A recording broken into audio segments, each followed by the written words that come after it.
더욱더 믿고 또 하나님을 경외함으로 하나님께서 지키시고 인도할 수 있도록 역사하여 주시옵소서. 또 안전하게 또 가게 하시고 또 안전하게 몸 건강하게 또 무사히 돌아올 수 있도록 하나님 도와주시옵소서. 감사드리며 예수님의 이름으로 기도드리옵나이다. 아멘. 찬양을 들으니까 제가 다시 군대를 가야 될 것 같은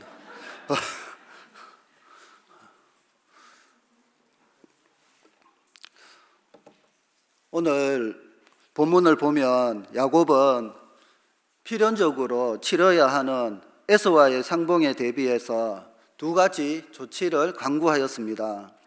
하나는 인위적인 자구책이었으며 다른 하나는 하나님께 메어 달리어 부르짖는 것이었습니다.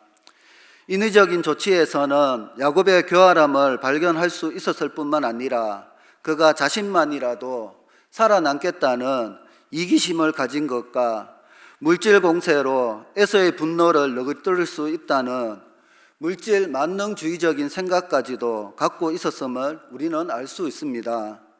그러나 하나님께서는 먼저 그에게 무릎을 꿇도록 하셨으며 에서와의 하해는 인위적인 방법이 아니라 하나님의 섭리에 의해서만 가능함을 일깨워 주셨습니다.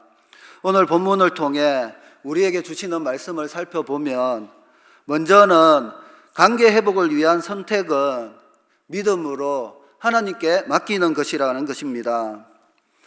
야곱은 하나님 말씀에 순종하여 하란에서의 생활을 청산하고 고향으로 돌아가고 있었습니다. 이제 완전한 자유를 얻어 기쁜 마음으로 고향으로 돌아가던 야곱은 감당할 수 없는 문제에 직면하게 되었습니다. 20년 전에 원한을 샀던 형 에서를 필연적으로 만나야 했던 것입니다. 에서와 야곱은 화해하기를 원했습니다. 그래서 사람을 보내 정중하고 공손하게 안부를 전했습니다.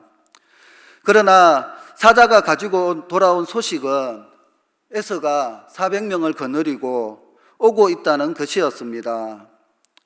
에서와 화해하기를 원했던 야곱은 그 소식을 듣고 두려워서 어쩔 줄을 몰라 했습니다. 이제 꼼짝없이 죽었다고 생각했습니다.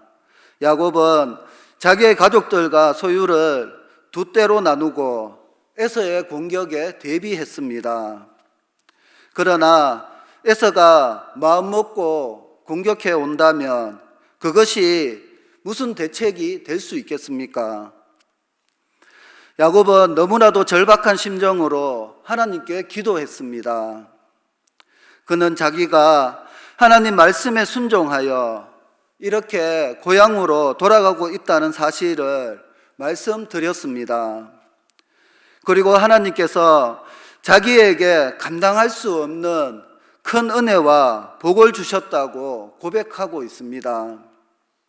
그런데 이제 에서가 400명을 거느리고 오고 있는데 자기와 가족들을 다 죽이지 않을까 너무나도 두렵다고 하나님께 기도하고 있는 것입니다.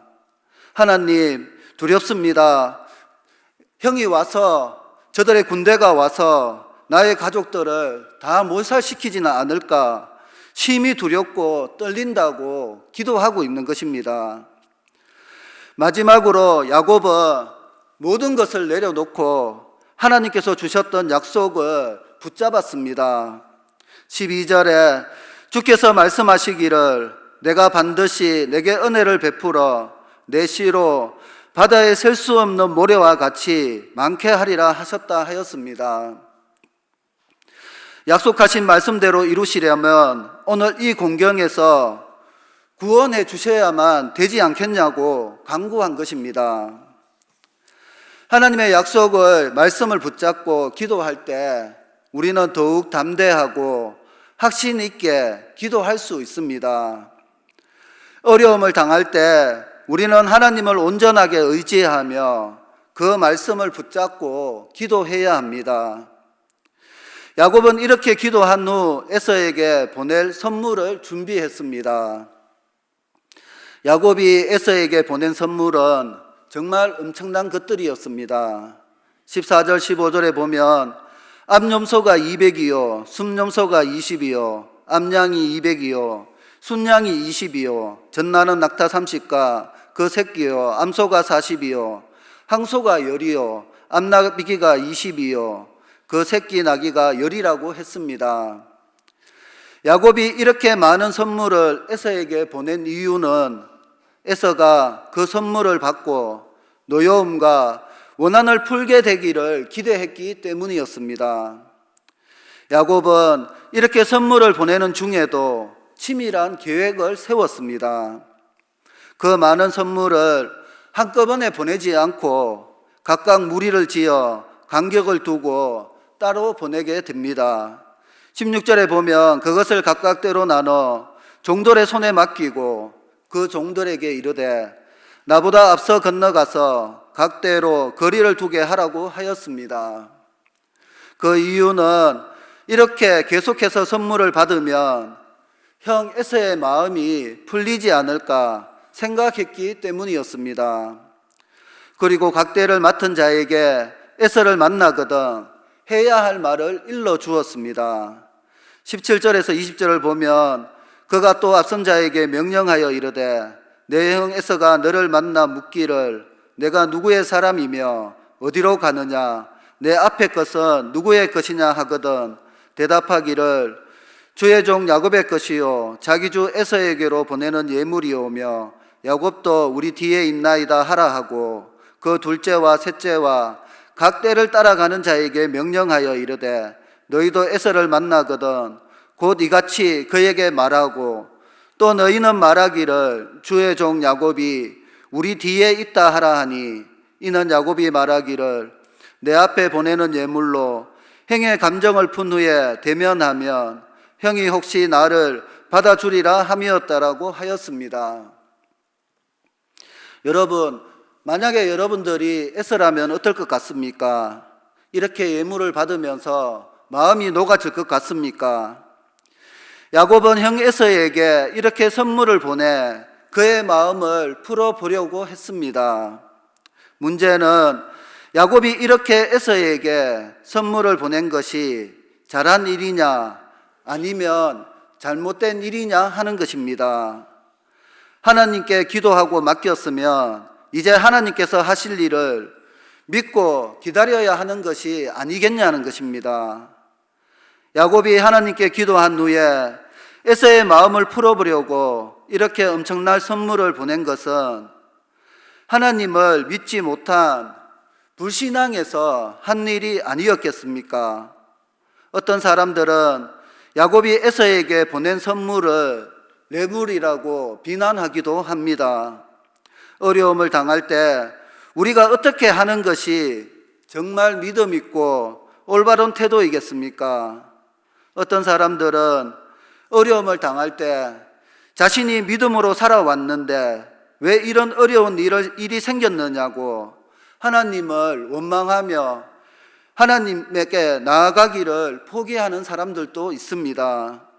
하나님께서 하신 일을 부당하게 생각하며 하나님을 섭섭하게 생각하는 것입니다. 많은 성도들이 어려움을 당할 때 이런 반응을 나타내고 있습니다. 그러나 그것은 얼마나 어리석고 무모한 태도인지 하나님을 만나본 사람들은 알 수 있을 것입니다. 우리는 하나님께서 하시는 일을 다 알 수가 없습니다. 그리고 아무리 믿음으로 살려고 애써 왔다 해도 우리는 하나님 앞에서 죄인에 불과하다는 것입니다. 지금까지 한평생을 살아오면서 하나님이 나에게 이렇게 해 주셨는데 하나님이 내가 하나님을 경험한 것이 몇 번인데 그러면서 내가 하나님을 모른다고 내가 하나님을 충분히 안다고 생각한다면 그 사람은 성경을 보면 분명히 알 수 있을 것입니다. 자기가 얼마나 어리석고 교만한 생각을 하고 있는지 말입니다. 그런데 잠시 어려움을 당했다고 해서 하나님을 향하여 불평하며 원망한다는 것이 말이 되겠습니까? 하나님께서는 아무 자격도 없는 우리에게 지금까지 우리가 감당할 수 없는 은혜를 한없이 베풀어 주셨습니다. 뿐만 아니라 앞으로도 얼마든지 더 큰 은혜를 베풀어 주실 것입니다. 비록 잠시 어려움을 당했다 하더라도 거기에는 내가 알 수 없는 하나님의 선하신 계획이 분명히 우리를 향하고 계실 것입니다. 그러므로 성도는 어려움을 당했을 때 결코 하나님을 원망하거나 불평하지 말아야 합니다. 이 사실을 우리는 명심해야 합니다. 성도는 어떤 어려움을 당한다 하도 결코 하나님을 원망하거나 결코 불평해서는 안 될 것입니다. 어려움을 당했을 때 오직 하나님께 기도하는 것 외에는 아무것도 할 수 없을 때가 있습니다. 예를 들어보면 이스라엘 백성들은 홍해 앞에서 애국 군대의 추격을 받았습니다. 그때 그들은 이제 죽었다고 아우성을 쳐대면서 모세를 원망하기 시작했습니다. 그때 모세는 이렇게 말했습니다. 출애굽기 14장 13절 상반절에 보면 모세가 백성에게 이르되 너희는 두려워하지 말고 가만히 서서 여호와께서 오늘 너희를 위하여 행하시는 구원을 보라고 말하고 있습니다. 이런 경우에는 정말 하나님께 기도하는 일 외에는 아무것도 할 수 없습니다. 우리의 삶 가운데서도 마찬가지입니다. 우리가 어려움을 당할 때, 내가 정말 아무것도 할 수 없을 때, 하나님밖에 없다라는 그러한 절박한 심정이 있을 때 우리는 하나님 앞에 나와 기도할 수밖에 없다는 것입니다. 하나님께 기도하는 일 외에는 아무것도 할 수 없는 경우가 있다는 것입니다. 이런 경우에는 내가 무엇인가를 해보려고 하는 것이 오히려 일을 더 어렵게 만들기도 합니다. 이런 경우에는 기도하면서 조용히 하나님께서 하시는 일을 지켜보아야 하는 것입니다. 어려움을 당했을 때 믿음으로 기도하고 하나님께서 해결해 주실 것을 믿지만 자기가 할 수 있는 일은 열심히 또 해야 되는 경우도 있습니다. 시험을 앞두고 있을 때에는 하나님께 지혜를 달라고 기도해야 하지만 동시에 공부도 열심히 해야 합니다. 기도는 열심히 하지 않으면서 책에 있는 글자 하나 보지 않는다면 어떻게 그 사람이 믿음 좋은 사람이라고 할 수 있겠습니까? 기도해 놓고 하나님 말씀에 어긋나는 일, 성도의 양심에 어긋나는 일들을 해서는 안 된다는 것입니다. 시험을 위해서 기도한 사람이 컨닝을 해서는 안 되는 것입니다. 그러나 말씀과 양심에 끄리끼지 않고 내가 할 수 있는 일은 최선을 다하라고 말씀하고 있습니다. 그러면 하나님께 맡긴다는 것은 무엇을 말하고 있습니까? 어려움을 당했을 때 하나님을 향하여 원망하거나 불평하는 것이 아니라 기도하는 일부터 시작해서 내가 할 수 있는 일이 아무것도 없을 때가 있습니다. 그럴 때는 하나님께 기도하고 믿음으로 완전히 맡겨야 합니다. 그리고는 더 이상 두려워하거나 염려하지 말고 하나님께서 선하게 인도해 주실 것을 믿고 기다리는 수밖에는 없습니다. 혹시 내가 기도한 대로 일이 되지 않아도 기꺼이 감사하면서 받아들여야 하는 것입니다. 내가 아무것도 할 수 없을 때 하나님께 기도하는데 정말 내가 환경적으로나 내 힘으로 할 수 없는 일이 있을 때 우리가 기도하고 하나님 앞에 믿음으로 맡긴다는 것은 바로 이런 것을 이야기를 하고 있습니다. 그런데 여러분들 정말로 여러분들 삶 가운데서 내가 할 수 없는 일이 있을 때 하나님께 맡기고 하나님 앞에 바로 서서 그 하나님의 인도하심을 지켜보시기 바랍니다. 그러면 하나님께서 하나님의 때에 가장 더 합당하게 여러분들을 인도해 주실 것입니다. 혹시나 하나님이 인도해 주시지 않을 때도 있을 것입니다. 그것이 여러분들에게 더 합당한 응답으로 다가올 수 있기 때문입니다. 기도한 후에 열심히 최선을 다해야 합니다. 그리고 결과는 하나님께 온전히 맡기는 것입니다. 이 경우에도 하나님께서는 어떤 결과를 주시든지 감사함으로 받아들여야 하는 것입니다. 이렇게 하는 것은 하나님께서 가장 선하게 인도해 주심을 믿는 태도입니다. 하나님께서는 이런 성도에게 가장 좋은 것을 주실 것을 우리는 믿을 수 있습니다. 이런 믿음으로 살아가는 성도는 항상 안심하고 기뻐하며 감사할 수 있습니다. 이렇게 여러분의 모든 것을 하나님께 맡기고 관계가 회복되고 문제가 해결받는 우리 모두가 되시기를 축원을 드립니다. 다음으로 관계 회복을 위한 선택은 믿음으로 희생해야 하는 것이라고 말씀합니다. 야곱이 형 에서에게 보낸 선물을 두고 뇌물이라고 할 수 있겠습니까? 어떤 성도는 이것을 뇌물을 주어도 좋다는 성경적인 근거라고 생각할지도 모르겠습니다. 또 야곱은 뇌물을 준 나쁜 사람이라고 말하기도 합니다.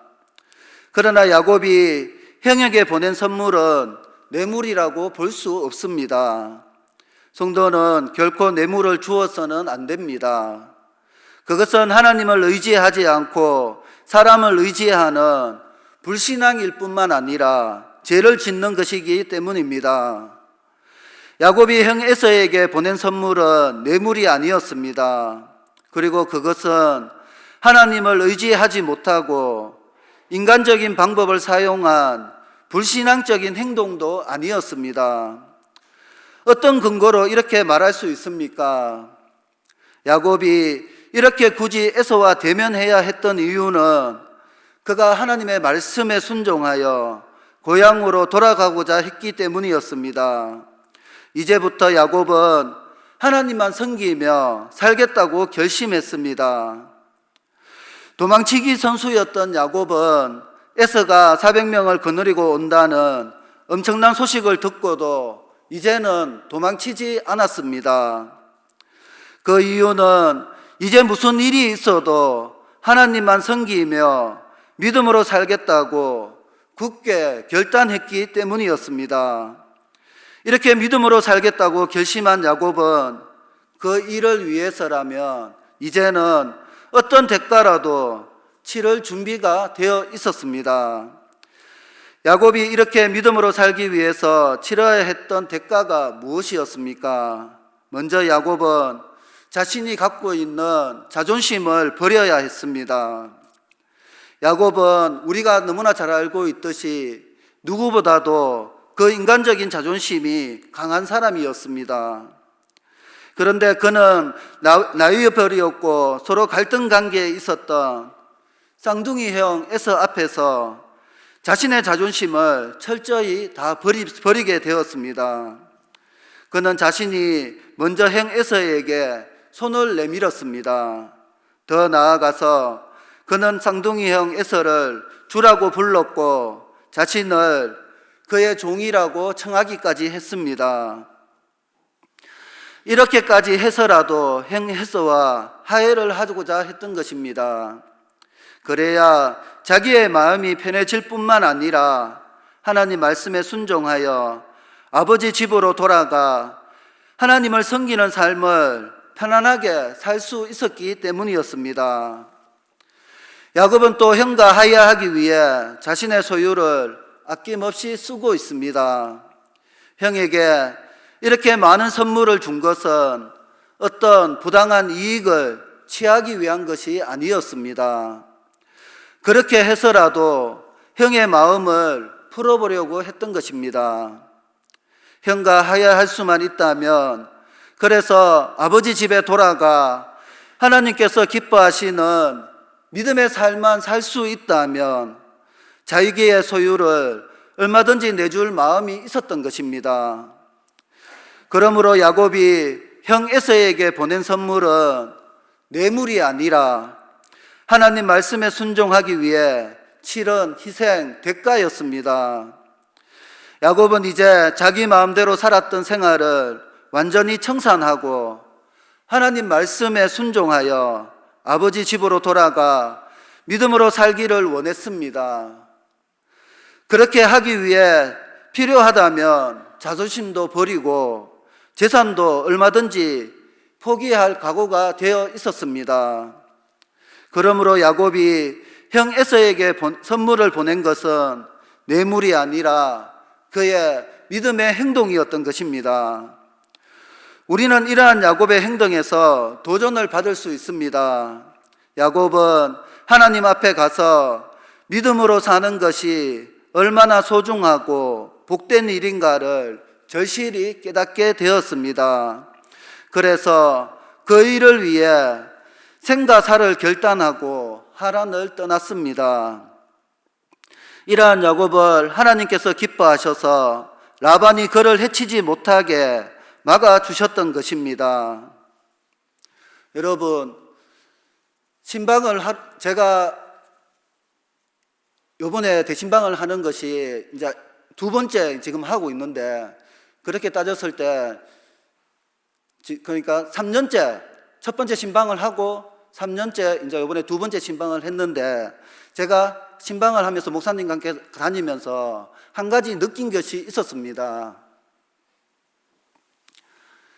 처음에 신방할 때 그때 그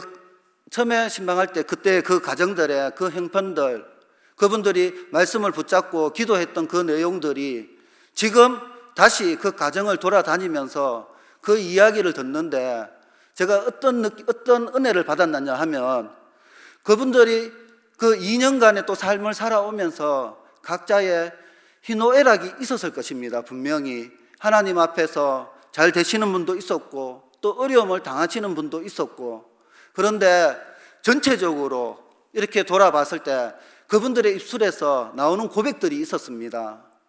그래도 지금은 많이 수그러졌습니다. 제가 교회 가는 거 이제는 아무 이야기 하지 않습니다. 그러면서 지금은 또 많이 환경이 열렸습니다. 이런 이야기들을 많이 하시더라고요. 제가 그것을 보면서 느낀 게, 이분들이 그러한 이야기가 나오기까지 그 2년간의 그 삶을 얼마나 하나님한테 맡기고 얼마나 기도했을까라는 것이 깨닫게 되어졌습니다. 그런데 또 지금 보면은 형편에 또 어려움을 당하는 가정도 있습니다. 그런데 제가 또 느낀 게 무엇이었냐 하면, 그래도 다행인 게 그분이 하나님을 붙들고 하나님을 의지한다는 게 너무나 다행이었습니다. 만약에 그분이 지금 자신이 믿는, 자신이 의지하는 그 하나님이 없었다면 이분의 삶이 어땠을까? 정말 상상만 해도 깜깜해지더라고요. 그런데 다행인 것은 그분이 살아계셔서 역사하시는 하나님을 알고 또 말씀을 사모하며 그 말씀 붙들고 또 살아갈 생각을 하니까, 하나님께서 또 이 가정에 곧 또 환경을 열어주시겠구나, 이런 생각을 하게 되었습니다. 신방을 다니면서 어떤 분이 그러더라고요. 하나님이 한번 결단하시고 만져주시고 움직이기 시작하면 금방이라고 말씀하시더라고요. 그 말씀을 들으면서 각 가정을 돌아다니면서 생각을 했습니다. 하나님께서 이 가정 곧 열어주시겠구나. 하나님께서 이 가정 또 좋은 또 길을 열어주시고 지경을 넓혀주시겠구나, 이런 생각을 하게 되었습니다. 여러분, 하나님 앞에 우리의 신앙은 하나님 앞에 하는 것입니다. 결코 사람에게 하는 것이 아닙니다. 그렇다면 우리가 갖고 있는 이 자존심, 체면은 정말 아무것도 아닙니다. 하나님 보셨을 때 정말 사도 바울이 고백한 것처럼 배설물과 같은 것입니다. 여러분, 그렇게 해서라도 형 에서의 마음을 돌리려고 했던 이 야곱이 그렇게 해서 믿음의 삶을 살려고 했던 이 야곱을 통해서 하나님께서는 어떻게 역사하셨습니까? 결국에는 이 야곱이 하나님께 큰 은혜를 받았습니다. 여러분, 우리도 이 야곱처럼 행동하고 살아간다면 하나님께서는 우리에게도 야곱처럼 더 큰 은혜를 허락해 주실 것입니다. 야곱이 처음에 라반으로부터 무사하게 안전하게 평안을 얻고 도망쳐 왔을 때 하나님은 더 무서운 에서를 만나게 하셨습니다. 왜 그렇습니까? 이 야곱이 하나님 앞에 나아가기 위해서는 분명히 또 필수적으로 해결해야 될 문제가 있었기 때문입니다. 우리도 마찬가지입니다. 우리도 하나님 앞에 나아가기 위해서, 하나님의 응답을 받기 위해서는 저는 알 수 없지만 여러분들이 각자가 하나님 앞에 해결해야 될 문제들이 있을 것입니다. 신앙의 문제일 수도 있고 각자의 생활의 문제일 수도 있고, 그 문제들을 온전히 하나님께 맡기고 내려놓고 철저하게 기도함으로 하나님께 응답받는 우리 모두가 되시기를 축원을 드립니다. 기도하겠습니다. 하나님 아버지, 은혜를 감사드립니다. 오늘 말씀처럼 관계 회복을 위해 믿음으로 맡기고 믿음으로 나의 것을 희생할 수 있는 믿음을 허락하여 주시옵소서. 그리할 때 승리하는 삶을 살아갈 수 있도록 인도하여 주시옵소서. 감사드리며 예수님의 이름으로 기도드리옵나이다. 아멘.